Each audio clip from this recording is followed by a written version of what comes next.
Volvemos a tu pantalla como habíamos convenido. Está con nosotros el doctor Sergio Lelo Sánchez. Bienvenido, Sergio. Gracias por estar acá. Muchas gracias por la invitación. El jefe de fiscales del movimiento público de la acusación, del Ministerio Público de la Acusación. La política me metió acá eso del movimiento, pero el ministerio, que empieza a funcionar casi desde cero. Me decías que, claro, está creado de antes, pero arrancó en el 2016. Sí, a partir de una reforma legislativa profunda que incluyó, además de la creación del Ministerio Público de la Acusación, el Ministerio Público de la Defensa, los tribunales de casación y algunas competencias asignadas a jueces y fiscales especiales, vía legislativa, llámese penal económico, delito contra la administración pública, violencia de género y la cuestión ambiental. Digamos, todo un esquema nuevo de reorganización institucional que lógicamente lleva su tiempo implementar, y estamos en pleno trabajo de implementación, porque esto, a pesar de que transcurrieron casi 5 años, hace falta reajustes institucionales importantes, porque en rigor de verdad una buena implementación del sistema acusatorio requería la ley del Ministerio Público de la Acusación. Y además, como decíamos, una suerte de cambio cultural en una estructura tan consolidada y no sé si conservadora como la justicia, ¿no? Nada menos. Desde luego que el principal reparo en el desarrollo institucional del Ministerio Público y de todos los actores del sistema penal está dado por las prácticas y por una cultura que hay que modificar, una cultura que tiene que ver con asumir que obviamente no puede haber un sistema acusatorio efectivo y que rinda sus frutos como el proceso más adecuado a la Constitución Nacional si no se asume la existencia de la autonomía del Ministerio Público.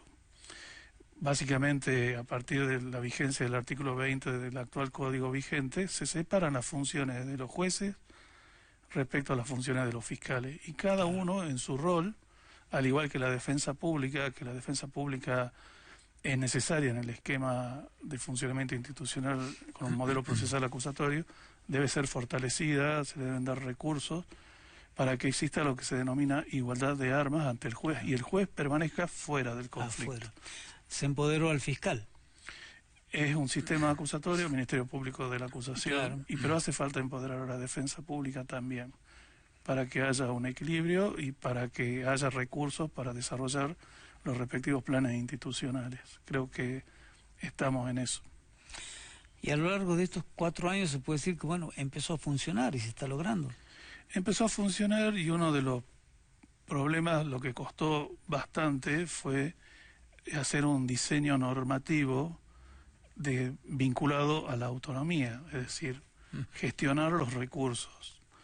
En un sistema acusatorio que no debemos olvidar, uno de los insumos más importantes y las referencias a tener en cuenta es el tiempo. Y el tiempo siempre es escaso y la gente necesita respuestas tempestivas. Alrededor de esa idea se procura que desde la cultura forense se llegue al juicio, porque en el juicio es donde está la verdad respecto a la postura del Ministerio Público o respecto a la postura de la defensa. Y lo que vino pasando hasta que comenzó a funcionar el Ministerio Público es que seguía gestionándose o tramitándose las causas en un esquema mixto. Se reemplazó el juez de instrucción por el agente fiscal, pero las prácticas siguieron siendo las mismas. Entonces, este universo normativo que hubo que diseñar y estos cursos de acción que había que generar para modificar las prácticas es lo que nos insumió muchísimo tiempo y nos sigue insumiendo tiempo. Y el tiempo no lo tenemos nosotros, el tiempo hay que responderle a la ciudadanía con una justicia eficaz y con celeridad. Ese es el problema. Que además la ciudadanía, es claro que exige cada vez más, ¿no? Así tiene que ser. Cada vez más intolerante, incluso y con razón. Lógicamente nosotros tenemos un rol como funcionarios públicos y tenemos que responder a las interpelaciones de la ciudadanía, que son los usuarios del sistema. Eso en cuanto a la autonomía que tiene el ministerio. Y la otra autonomía, Sergio, que también se cuestiona mucho, o te cuestionan mucho. Dicen mucha gente, y sobre todo desde la política viene el cuestionamiento, responden al gobernador. Entonces, ¿qué podemos esperar? ¿Qué objetividad, qué celeridad en algunas cosas, si siguen la línea que marca el Poder Ejecutivo? ¿Tanto es así? No, en absoluto. Digamos, hubo una decisión política que modificó la institución. Ese fue el comienzo. Hasta ahí. Y ahora, en adelante, las decisiones que se toman en el Ministerio Público tienen que ver con una gestión institucional destinada a prestar un mejor servicio, con algunos parámetros vinculados a la transparencia, a la descentralización, a la eficacia, a poner en vigencia la oralidad. Y después de cada causa, bueno, cada fiscal verá qué hace con cada causa, porque no es que el fiscal general se encarga de todas las causas. Yo tengo un rol institucional y hay 14, 15 fiscales, si Dios quiere ahora va a haber más, que se encargan con el material de lidiar con el material probatorio que reúnen en una causa, y podrán postular un juicio oral y público o no, o podrán optar por una resolución alternativa de conflictos, o podrán discontinuar la acción basada en otros criterios de oportunidad. Es decir, no, eso no se maneja. Cada fiscal, que son fiscales en su gran mayoría que estaban designados antes de que ellos asuman en el cargo, han tenido que cambiar sus prácticas, porque hay que poner en vigencia el modelo acusatorio, pero cada uno es responsable de la gestión de sus causas. Acá no hay un único responsable. Yo soy responsable de la gestión institucional y de ordenar y que este organismo funcione con eficacia y celeridad y brinde respuestas a la gente. Básicamente, el rol más importante es representar los intereses de la comunidad en la persecución penal de delitos y proteger a la víctima. Ese es el rol, eso es en lo que consiste mi trabajo, que es viabilizar esta misión que tiene el Ministerio Público de la Acusación.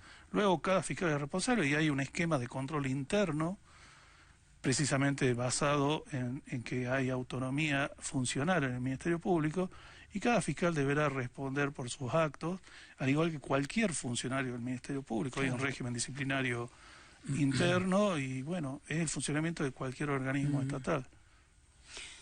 Claro, sí. Sin embargo, insisto en esto, la sociedad apunta a la poca agilidad de las causas.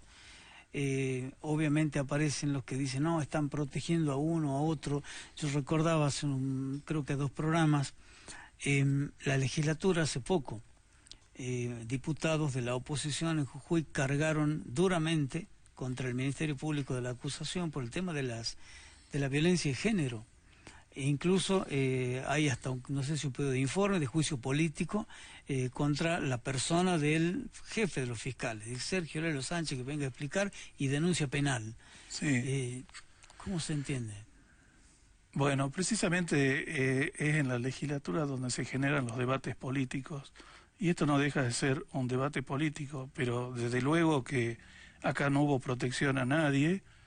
Se trabajó de acuerdo a la prueba. Los fiscales que fueron a hacer sus aportes en relación a la ley de emergencia en cuestiones de violencia de género lo explicaron con suficiente solvencia.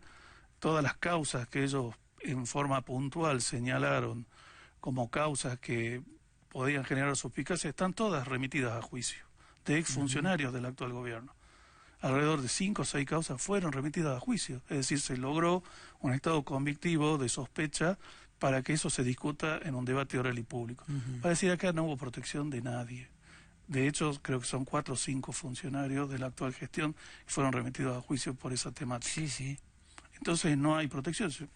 La verdad que, le reitero, cada uno en ese ámbito es dueño de cuestionar y de interpelar el funcionamiento del Ministerio Público, pero acá no hay nada que indique que se esté protegiendo a nadie. De hecho, todos los años fui a rendir cuenta, y esto es muy importante, en los informes de gestión, y esa era la oportunidad donde podrían cuestionar algún déficit en la gestión institucional, y nunca recibí ningún tipo de cuestionamiento, salvo estas cuestiones puntuales que están en manos de los agentes fiscales, los fiscales de investigación penal preparatoria.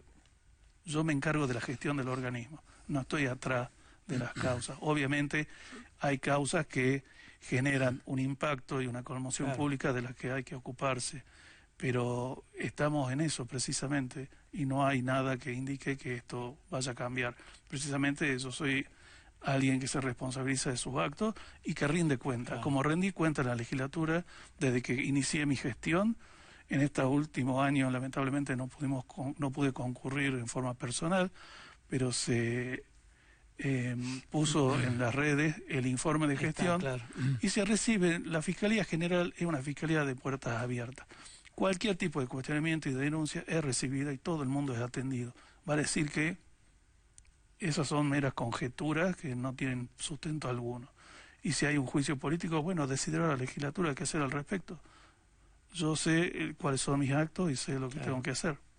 Está bien.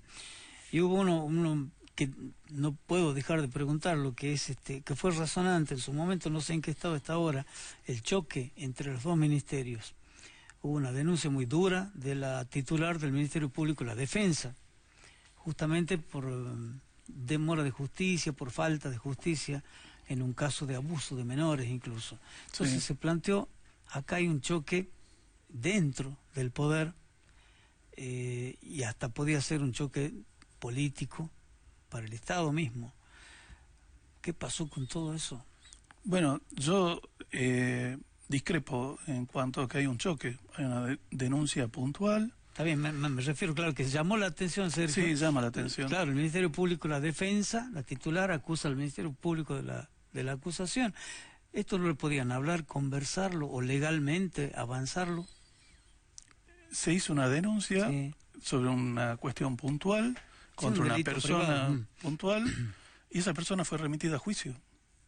Es decir, el trabajo de la investigación penal preparatoria se hizo como corresponde, en tiempo y forma, incluso fue antes de la pandemia, con las limitaciones relacionadas al tema pandemia. Se avanzó en la causa y fue remitida a juicio hace un par de meses ya y se hizo el trabajo como correspondía. De ahí, eso, digamos, la existencia de la denuncia generó que luego se hicieran otras denuncias en mi contra, pero carecen de sustento, porque les reitero, más allá de lo que se dice y se denuncia, están los hechos. Ya lo dijo en su momento Fight. La opinión es libre, los hechos son sagrados, y los hechos están. Esa persona está en juicio. Habrá que esperar que el Poder Judicial le fije fecha y se aplique la ley como corresponde. Claro, ya pasó a otro plano. Lógico. Está en manos del Ministerio Público dictar el trámite, que es lo que se hace en general en todas las causas. Pero está cumplida el trabajo del Ministerio Público. Por lo tanto, eso es un hecho. No es una conjetura ni una denuncia. Está bien.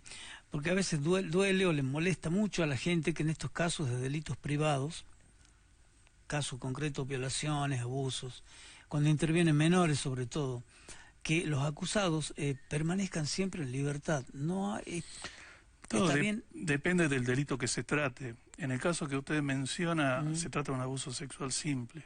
Es un delito que no genera la necesidad de actuar con una persona detenida. Luego hay otros delitos, otros ataques contra la integridad sexual que tienen una pena más alta. Y también están aquellos que están atravesados por la violencia de género manifiesta, donde se debe actuar con una persona detenida. Esto se trata de un hecho que se investigó y el fiscal consideró que no era necesario, y así se hace en todos los casos, por igual. No hay ningún caso con esa tipificación en donde se actúe con personas detenidas. Vale decir que eso también es una conjetura y una falacia. Claro. Está bueno aclararlo. Desde luego. Sí, y decirlo, porque además hay una sensibilidad especial en la gente en este momento, y volviendo al tema de los femicidios que hablábamos, que parece que la situación no se puede controlar, ¿no? Que claro, no es culpa de la justicia, ni siquiera de las fuerzas de seguridad, pero bueno, habrá que encontrar un mecanismo. Bueno, estamos trabajando en ello a través de este Comité de Acción Interinstitucional. ¿Está funcionando bien? Está funcionando porque el interés o lo novedoso de este comité es poder actuar en forma coordinada y en tiempo real. lo cual es muy importante con agencias tan disímiles como la que intervienen en Desarrollo Humano, el Consejo Provincial de la Mujer, las Fuerzas de Seguridad y el Ministerio Público, porque si bien no es una competencia específica del Ministerio Público la prevención de la seguridad, sí es importante que desde un principio se tome conocimiento y poder coordinar los cursos de acción tendientes a esclarecer la eventualidad de algún ilícito. Fíjese que en este tiempo hubo un trabajo intenso en la búsqueda de personas y que finalmente fue coordinándose y se fue acelerando el tiempo en que se terminó encontrando a la gente. Hubo sí un periodo muy violento donde se suscitaron estos femicidios, que fue realmente lamentable, que en definitiva, si uno ve la fecha en que desapareció la persona y la data del deceso, coinciden en todos los casos. Por lo tanto, poco había para hacer en relación a la búsqueda. Claro, se trabaja sobre el hecho consumado. Claro, nosotros en el Ministerio Público iniciamos investigaciones de ilícitos consumados. Claro. Lo que se puede aportar en este comité tiene que ver con coordinar de mejor manera el trabajo con el resto de las agencias. Y todo esto tiene que ver un poco con la situación general que se vive, ¿no? Y que seguramente se va a agravar, la gente está desconectada de la realidad, irascible, la violencia aparece por naturaleza, lo perciben desde la justicia. Sí, hay un problema vinculado con la incertidumbre que suscita esta pandemia y la falta de un horizonte claro, a ver cómo se termina, cómo se interactúa con los semejantes, el riesgo de contagiarse, es decir, sumado a una situación de inestabilidad emocional, de la incertidumbre de todo el contexto que nos tocó atravesar. Así todo, desde el Ministerio Público nunca se dejó de trabajar. Algo realmente importante que lo trabajamos con el gremio fue el hecho de la prevención. Se trabajó profundamente en la prevención, tan es así que los empleados no iban a trabajar, solo trabajaban los funcionarios con las medidas y los protocolos adecuados. Recién ahora están comenzando a volver en horarios escalonados y a la tarde ya no se trabajaba para evitar la mayor circulación de personas, pero nunca hubo un contagio generado desde las instalaciones del Ministerio Público.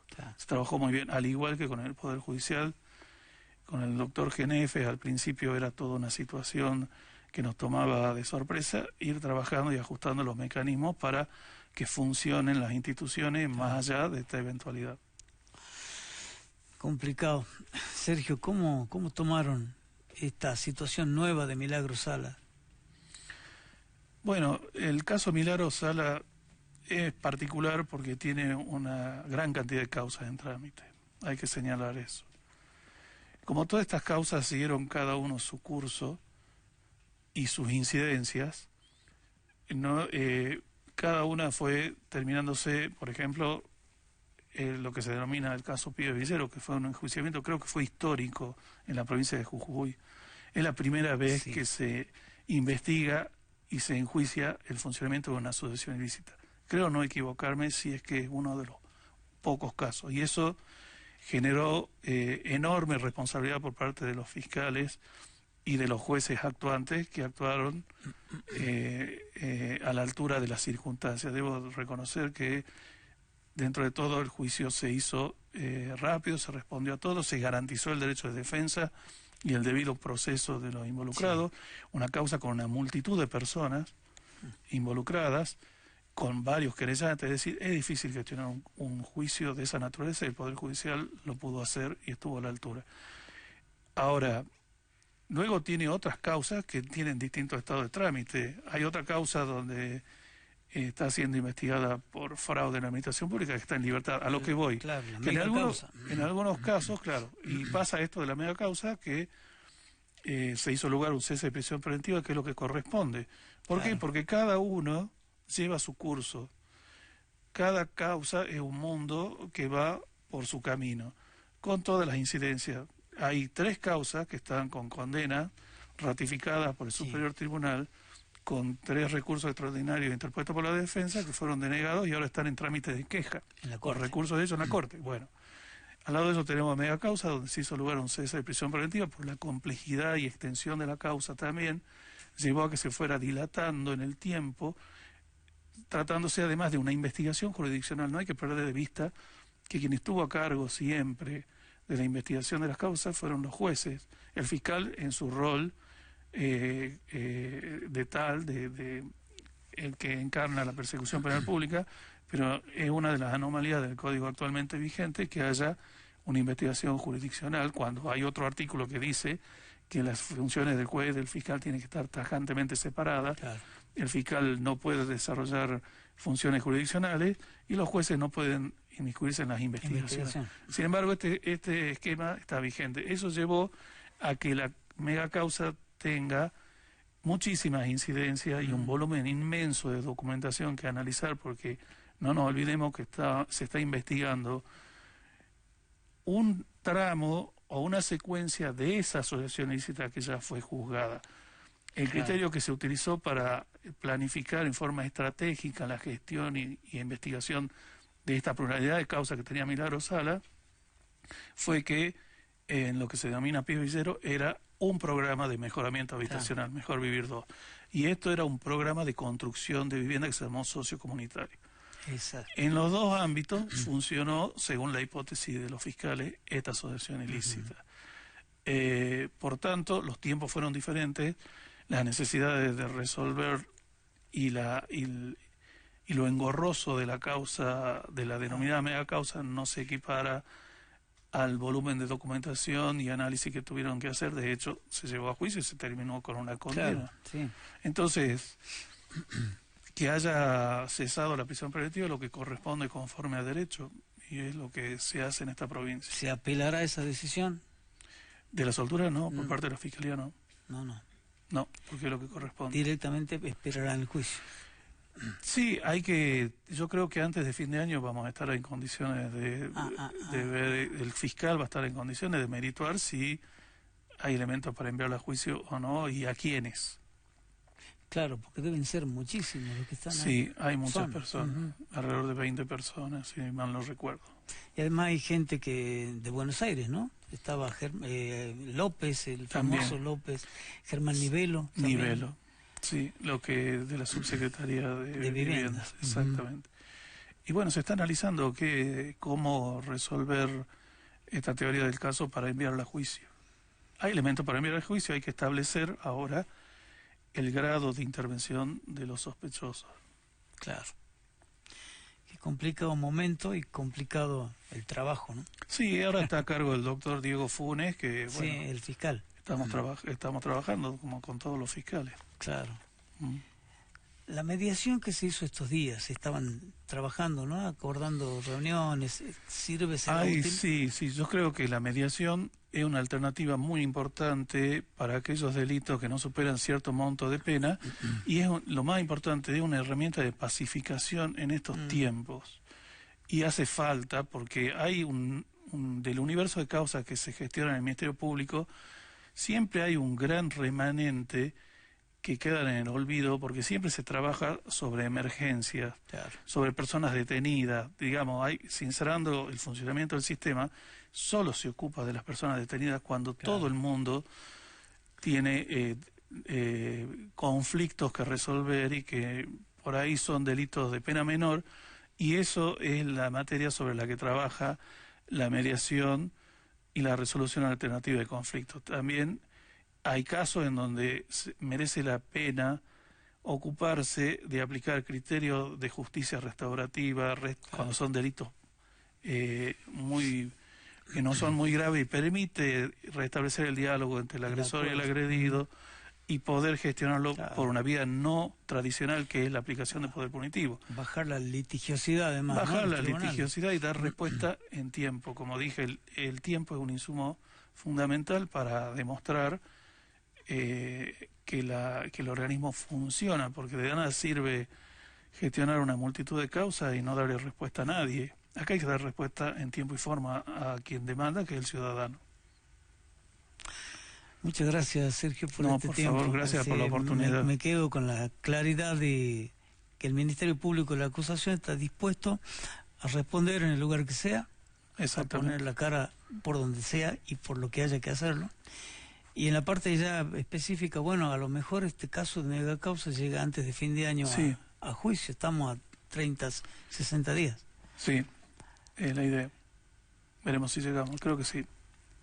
Gracias de nuevo. No, gracias. Les regalamos los chocolates de las cuevas para buenísimo. Todos nuestros invitados. Terminar con un buen sabor la noche. Bueno, muchas gracias. Muy amable. Vamos al corte y volvemos a cerrar el pulso de la semana.